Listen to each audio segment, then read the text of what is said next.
Hello friends ఈ hello friends మీరు చూస్తున్నారు electrical tech in Telugu channel. ఈ వీడియోలో మనం వైరింగ్ డయాగ్రామ్స్ని ఏ విధంగా చదవాలో ఈరోజు మనం తెలుసుకోబోతున్నాం. సో అంతకంటే ముందుగా మీరు వైరింగ్ డయాగ్రామ్ ఏదైనా కానివ్వండి, ముందు చదువుకునే ముందు మీరు ఏం చేయాలంటే ఫస్ట్ చదివక ముందు ఇలాగా ఇంటర్ఫేస్ అనేది ఉంటుందన్నమాట. ఓకే, సో ఒక మిషన్ది తీసుకోండి. సో నేను ఇది ఒక మిషన్ది తీసుకున్నాను.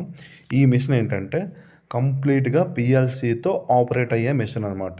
ఓకే, సో దీనికి హెచ్ఎంఐ హ్యూమన్ మిషన్ ఇంటర్ఫేస్ కూడా ఉంటుంది. ఓకే, సో దీన్ని కంప్లీట్ ఇంటర్ఫేస్ అనేది వైరింగ్ ప్యానల్ యొక్క ఇంటర్ఫేస్ అనేది ఈ విధంగా ఉంటుంది. ఫస్ట్ ఇక్కడ మీరు చూడండి, డివైడ్ చేశారు, ఛాంబర్స్గా డివైడ్ చేశారు కదా. ఈ విధంగా ఫస్ట్ మీరు చూసుకోండి, ఇది చదవాలి ఫస్ట్ మీరు. ఇది మీకు తెలిస్తే ఆటోమేటిక్గా మిగతావి ఆటోమేటిక్గా ఈజీగా అర్థమైపోతుంది. ఓకే, R1 Y1 B1 అంటే ఏంటి, పీపీ అంటే ఏంటి, పవర్ సాకెట్ అంటే ఏంటి, ఇవన్నీ మీకు తెలియాలి. ఫస్ట్ దీని మీద మీకు ఒక క్లియర్గా ఒక అవగాహన అనేది రావాలి.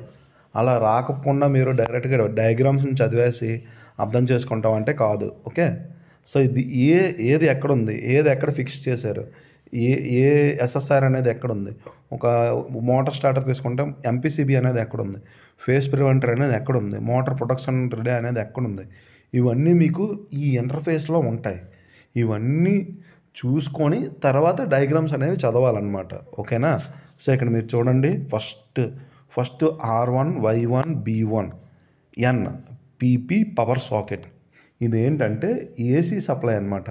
Okay, so R1 Y1 B1 N అనేది ఇక్కడ మెయిన్ సప్లై అనేది వస్తుంది అనమాట. ఇక్కడికి ఎక్కడి నుంచి ఎంసీసీబీ నుంచి మెయిన్ సప్లై అనేది R1 Y1 B1 Nకి వస్తుంది అనమాట. ఓకే, ఇక్కడ నుంచి ఏమవుద్దంటే పీపీ అంటే ఏంటి, ఫేస్ ప్రివెంటర్ అనేది మనం ఎక్కువ ఎక్కడ వాడుతాం, మోటార్స్కి, కంట్రోల్ సర్క్యూట్స్కి, ఇలాంటి వాటికి ఎక్కువ వాడుతాం. ఓకే, పంపులకి, సబ్మెర్సిబుల్ పంపులకి, ఇలాంటి వాటికి వాడుతాం. సో ఫేస్ ప్రివెంటర్ అనేది ఏం చేస్తుంది అంటే మనకి ఏం చేస్తుంది, ఫేస్ రివర్సల్ అయినా, ఫేస్ సీక్వెన్స్ అనేది రివర్సల్ అయినా, ఫేస్ ఫెయిల్యూర్ అయినా మనకి ప్రొటెక్షన్ అనేది ఇస్తుంది. అంటే ఇది ఇందులో కంట్రోల్ సర్క్యూట్కి ఇచ్చారు కాబట్టి ఏదైనా ప్రాబ్లం ఉంటే ఆటోమేటిక్గా కంట్రోల్ సర్క్యూట్ని ఆఫ్ చేసేస్తుంది అనమాట.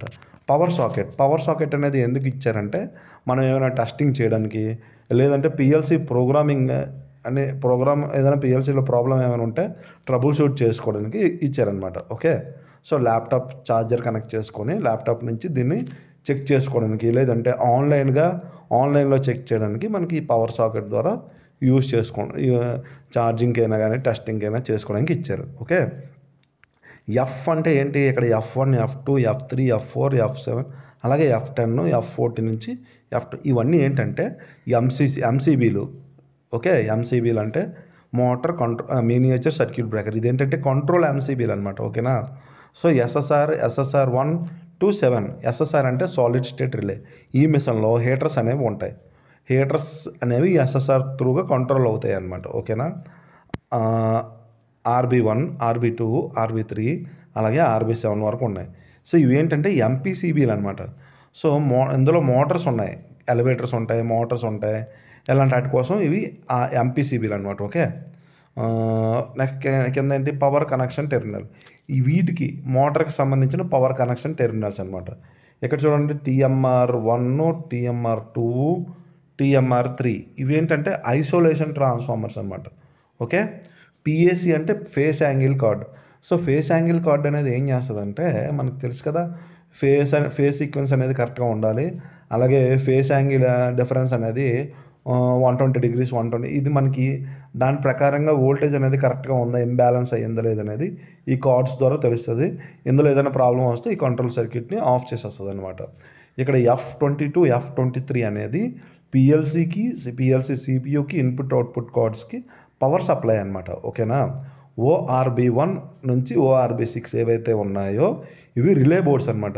పిఎల్సి నుంచి వచ్చే అవుట్పుట్ రిలే బోర్డ్స్ అనమాట. Okay, so input output connection terminals కింద ఇవి ఇన్పుట్ అవుట్పుట్ కనెక్షన్ టెర్మినల్స్ అనమాట. ఇక్కడ మనకి టెర్మినల్ కనెక్టర్స్ ఉంటాయి, వాటి నుంచి ఇవ్వచ్చు. SMPS 10.5 amps.